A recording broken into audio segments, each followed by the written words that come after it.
Assalamualaikum warahmatullahi wabarakatuh. Halo teman-teman, gimana puasanya hari ini? Semoga tetap semangat ya, karena perjalanan kita menuju hari kemenangan masih panjang. By the way, teman-teman tahu nggak apa yang bikin puasa kita bisa jadi lebih produktif? Meskipun lagi puasa, jangan sampai kita jadiin puasa sebagai alasan buat males-malesan dan nggak produktif. Padahal di momen ini kita bisa maksimalin diri supaya jadi lebih baik. Nggak cuma dalam hal ibadah, tapi juga dalam hal pengembangan diri. Dan untuk bisa jadi level up sesuai dengan yang kamu mau, pastinya akan ada usaha yang perlu kamu lakukan, termasuk dengan tetap produktif di saat puasa. Nah teman-teman, di momen bulan puasa ini ada beberapa hal yang bisa kamu lakuin supaya bisa jadi tetap produktif saat puasa. Pertama, jangan ngelewatin sahur. Banyak orang ngelewatin sahur cuma gara-gara malas bangun atau masih ngantuk karena habis tadarusan. Padahal waktu sahur cuma butuh waktu beberapa menit aja. Biar pas puasa nggak lemes, kamu bisa makan sahur dengan makanan yang tinggi gizi dan juga tinggi akan serat dan vitamin. Yang kedua, tidur yang berkualitas. Jangan jadiin puasa sebagai alasan buat kamu nggak ngapa-ngapain. Selain tidur seharian, ada banyak hal yang bisa kamu lakuin selama puasa, seperti baca buku, tadarusan, iktikaf, dan masih banyak lagi. Yang ketiga, perbanyak minum air putih.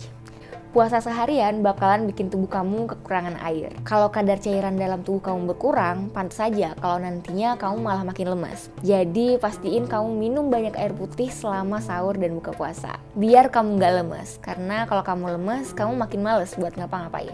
Yang keempat, tetap aktif bergerak. Dalam artian, kamu harus pastiin tubuh kamu bisa berolahraga. Nggak harus angkat beban atau lari sprint yang sampai bikin kamu keringetan. Karena itu jelas bakal bikin kamu kehilangan energi. Kamu cukup ngelakuin hal-hal yang sederhana. Contohnya jalan santai waktu pagi atau jalan santai waktu sore menjelang berbuka puasa. Atau kamu bisa bantu pekerjaan rumah dan orang tua kamu, kayak nyuci piring, nyapu, ngepel, dan lain-lain. Intinya pastiin tubuh kamu tetap gerak selama puasa. Walaupun gerak itu cuma gerakan-gerakan sederhana supaya setidaknya ya otot kamu nggak lemah lah ya selama puasa karena males-malesan. Yang kelima, kamu bisa pelajari skill baru atau bikin karya dengan skill kamu sendiri. Contohnya, kamu mungkin pengen belajar digital marketing, ikut webinar, ikut seminar, atau ikut kegiatan-kegiatan kayak organisasi.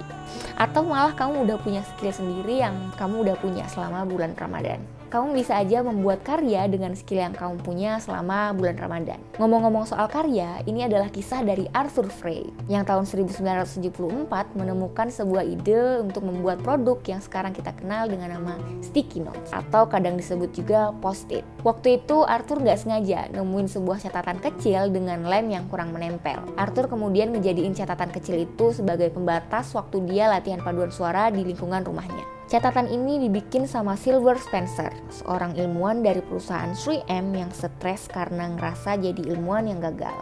Silver Spencer ngerasa temuannya sama sekali nggak berguna.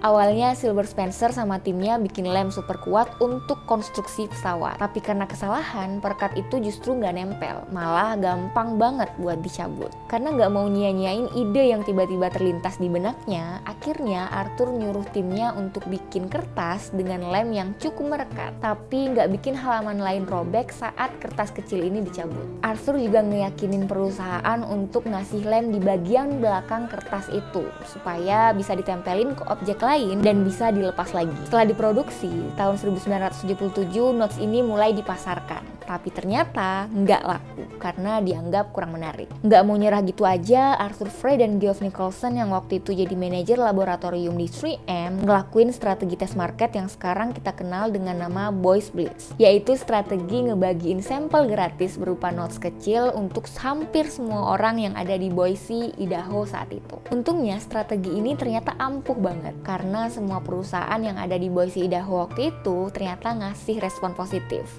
Mereka sangat senang dengan kehadiran sticky notes ini. Tapi jangan salah, karena ceritanya nggak seinstan itu. Butuh waktu sampai 10 tahun sampai akhirnya sticky notes kemudian mendunia dan bisa nyampai di meja kamu. Nah teman-teman, kalau kata Brian Share di buku What Rich People Know and Desperately Want to Keep Secret, sebenarnya satu-satunya hal yang menghentikan kita cuma keraguan dan penilaian kita sendiri. Bayangin kalau waktu itu Arthur negative thinking dan nolak ide yang muncul di kepalanya tiba-tiba. Dia denial sama idenya sendiri. Mungkin sampai hari ini kita nggak bakal tahu kalau ada sebuah alat bernama sticky notes yang bisa kita pakai sebagai memo, pembatas buku, bahkan catatan kecil. Sebenarnya kita sendiri masing-masing punya keistimewaan yang sudah diberikan oleh Allah Subhanahu wa Ta'ala. Tapi terkadang kita nggak sadar sama potensi itu. Kita terlalu fokus sama kelebihan-kelebihan orang lain yang sebenarnya kelebihan itu juga nggak disadari sama orang itu sendiri. Seringkali kita overthinking, memikirkan bahwa kita nggak punya potensi yang bisa sehebat orang-orang lain.